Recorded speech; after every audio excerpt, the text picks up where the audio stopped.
Hey y'all, so welcome back to my channel. It has been 1 month now since I have quit my job and wanted to share a little update. So to preface this, I'm so annoyed. This was supposed to be a makeup chit chat, get ready with me. And I left my camera settings in slow-mo. And I literally almost was like, okay, I'm not posting this. I guess it was a sign. But I'm gonna explain why I pushed forward with this anyway. So I'm just gonna be talking here from my bathroom. Yeah, so let's get started with my 1 month update. So with week one, it didn't really kick in because I quit right around Christmas time. So it honestly felt like I was going on vacation, and I did go straight to vacation. And honestly was spending a lot of time with like family and friends, so it didn't honestly feel real. So I was still relatively like, oh, okay, like it's whatever. I ended up actually volunteering for my friend who needed help with a tech talk. She was like, hey, I have this beauty conference, you love tech and beauty, why don't you talk? I was like, yeah, sure, whatever. I was on vacation. I was like, woo. So I initially had quit because I felt like my mental health and my nervous system was just up. Like my anxiety was through the roof. And so by week two, I started to feel like my nervous system calmed down. I was also back to real life. So the freedom kicked in. I was like, oh, this is like awesome. It was really, really nice to work out mindfully. So I normally love going to the gym in the mornings. I don't like going at night because it's just crowded, it's loud, and usually like work in the day, once the sun sets down, I feel like my brain just tends to go with it. Like I'm more energetic in the morning. But because the job I had did commute into office a lot, I always couldn't feel like I could get a full workout in because I was always worried about time and making sure I got there on time. So I never felt like I fully had a mindful workout.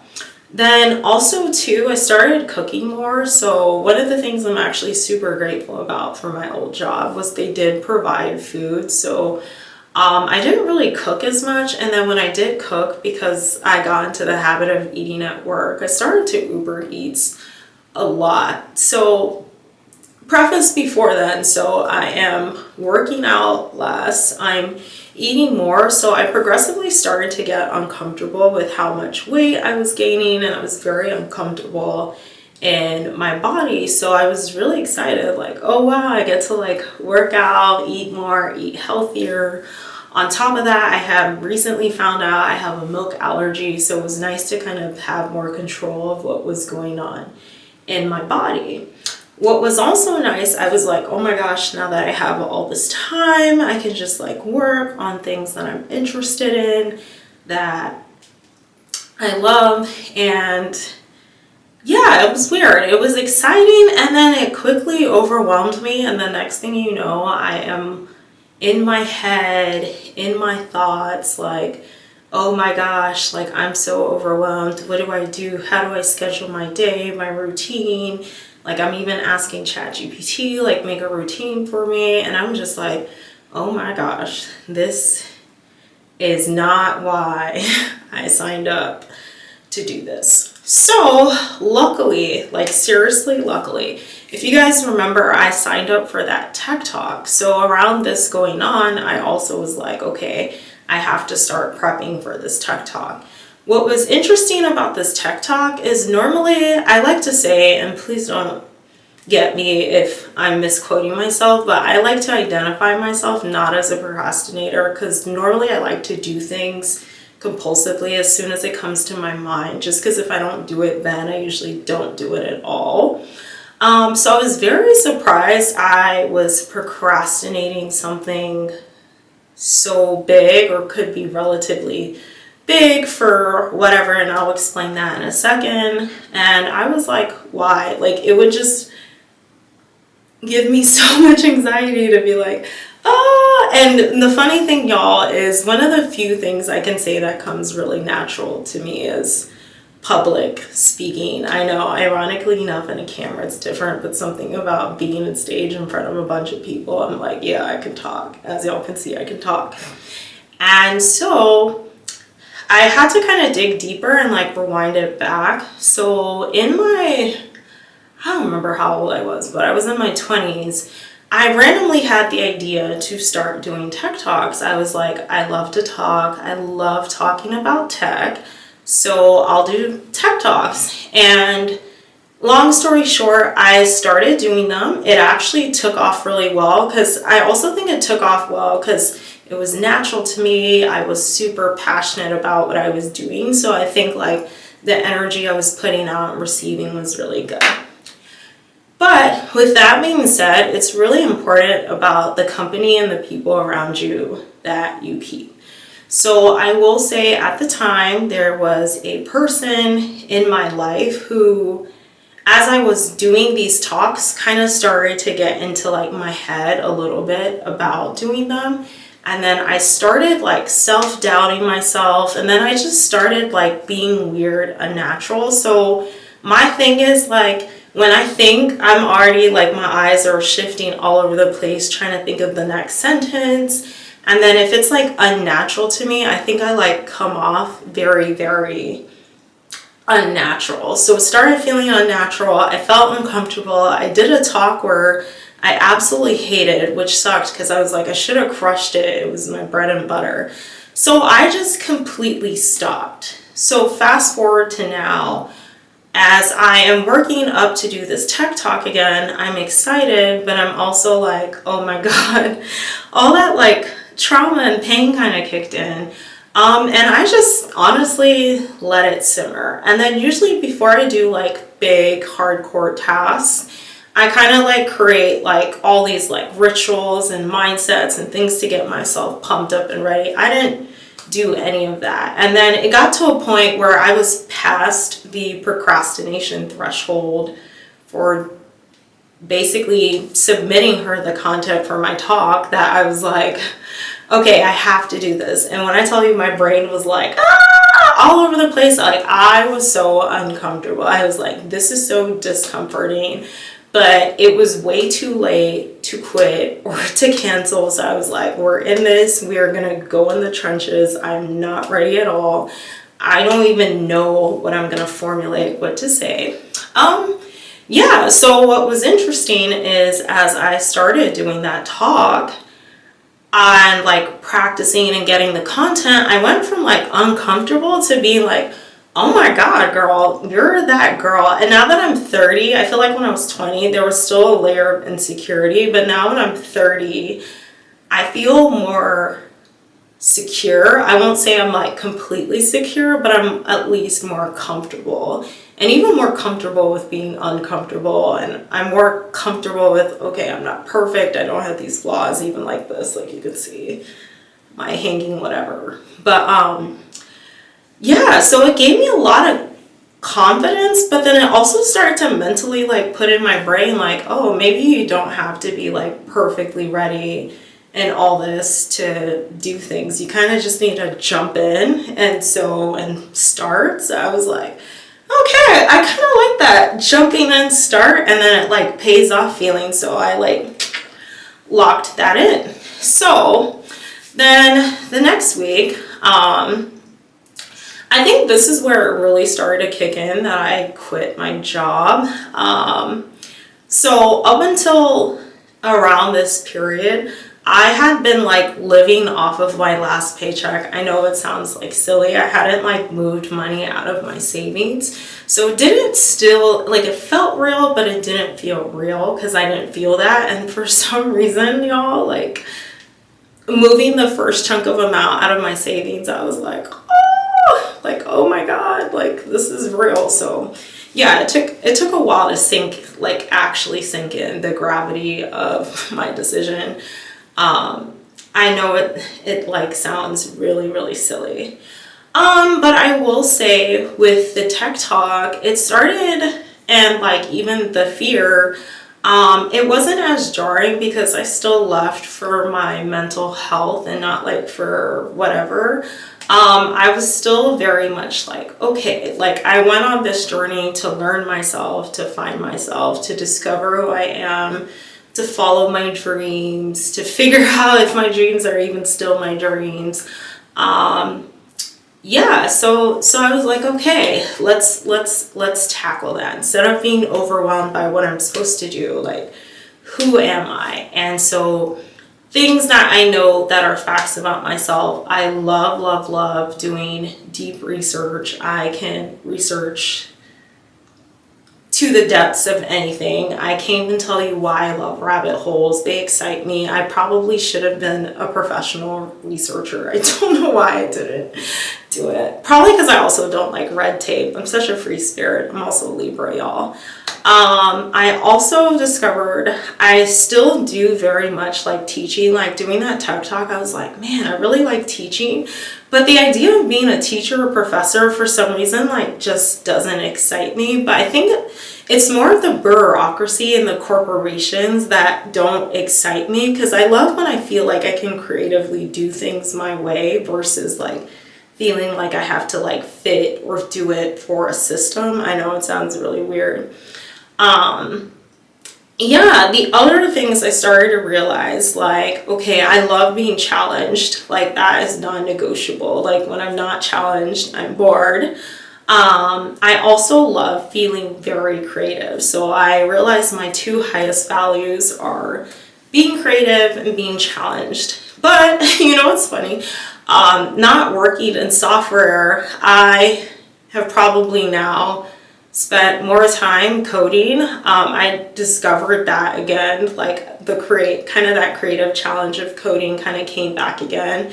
But I also discovered, I'm multifaceted. While I do love coding and software engineering, I love beauty. I'm such a glamazon. Like even now I have a very 2016-esque makeup. I love like home decor. I have an interest now in like photography, cinematography, DJing, just like a lot of like different things. I've even discovered like I think I may enjoy creating content, even though it scares me, but we'll see. I also discovered that I think like I got sucked into the toxic hustle culture, and while I think it was partially necessary, I think the issue for me was that I couldn't enjoy hobbies because I felt like if I wasn't making money with the hobby, I couldn't pursue it. So then I just wouldn't start hobbies. So I am excited to pursue DJing, hopefully, photography and cinematography. Specifically for cinematography, one of my goals is, I don't know if y'all have seen Life of Riza, but I think her cinematography is chef's kiss, and I hope one day to have that level of production and storytelling, because deep down in my heart of hearts, I feel like my life's purpose is to be a visual storyteller. I don't know where that came from, which is why I'm like, had to come from something greater than me for that to like itch me in my soul. And yeah, and then I think the last major thing I learned, which I have to give a backstory, was I finally started getting the habit of doing more than consuming. And I have to give you guys this backstory because it's kind of funny and ironic. So basically, I'll say like years ago, I don't remember, I don't want to like give specific timelines, but if you are starting or interested in a business, at some point you have bumped into Alex Hormozi's content. And I remember watching it, feeling fired up, like, yeah. And then he specifically said in one of his videos that he didn't do formal training. He learned through YouTube, through reading books, and that's how he built his $100 million business. So I was like, I'm about to do that. And I rabbit hole, so that's natural for me. I was like, yeah, I can do that. Yeah, so I mean, I did start some business stuff, but then I also started really consuming his content. Like, it got really bad. Like, I think I watched so many videos. And then once I kind of went through his videos, next thing you know, I'm reading a lot of books, which I think was helpful in the beginning, but I started consuming books. And my consumption with books got to the point where like I feel like my desk isn't even my desk anymore. It's just overtaken by my books. And yeah, and then I also too had convinced myself that for business, I really needed to master digital marketing. So then as I was consuming more content, I started running into a problem where I would just consume. They would give me ideas. So I was really struggling with shiny new object. I would learn different frameworks, but wouldn't execute. So then I thought, okay, how can I get out of this? And so I decided to sign up for school. I was like, I thrive in school. Let me go back to school. So I signed up for General Assembly, did the whole digital marketing shebang. They gave me a framework. They told me, do this framework at this level of business, this. I got the structure and the syllabus I needed. And you know, it's funny. You would have think that I would finally have figured it out. And I had a framework. It was like your final class project. I made the framework. I got the grading. They were like, this is solid. Even mentally, I was like, okay, I need to try it. This seems pretty solid. Like I had budgeted. Like I was down to the nook and cranny, very detailed with this digital marketing plan. I still did not execute. And I was like, what is going on with me? And then I finally started to realize that in the morning, I was so addicted to getting my dopamine, or I don't even know if I'm going to call it dopamine, but I was so addicted and so used to my brain getting the reward of feeling productive from consuming that content that that doing the action was so overwhelming to me. Like I think the more I consumed, the further away like the action of like doing those things I was reading about. So I was like, great. So, you know, like the addict I am, I started getting more books and more videos. But the problem was I couldn't enjoy them anymore because I had gotten to the deepest levels of research that I couldn't even finish a book or finish a video because I already knew or had an idea of where their strategies and frameworks were going to go because I had read so many of them. Because remind you guys, I read a lot of like the deep fundamentals. So like, I'm like, oh, this guy's just an iteration of this guy, or this girl's just an iteration of this girl. So y'all, so what does a girl do when she has a consumption problem? I was like, okay, let me go back to Hormozi. But then I remembered, you know what? Okay, Alex Hormozi has a wife. She's a woman. I'm a woman. Maybe if I have feminine energy, the dots will connect. And y'all, I'm going to tell y'all right now that if you are struggling to be motivated to do anything, take action, procrastinating, go listen to Layla Hormozi. Go to YouTube, sort it by popular, and just watch like her first 5 videos. And I'm telling you, you will go from like, oh, what do I do, to like just taking action literally now. So yeah, so I started watching her videos. Her videos were a little different in that I feel like everyone gives you the feel good. And while she did give you the feel good, I think what was nice about her view was she also too went through her entrepreneur process, which is what I feel like I was becoming, an entrepreneur.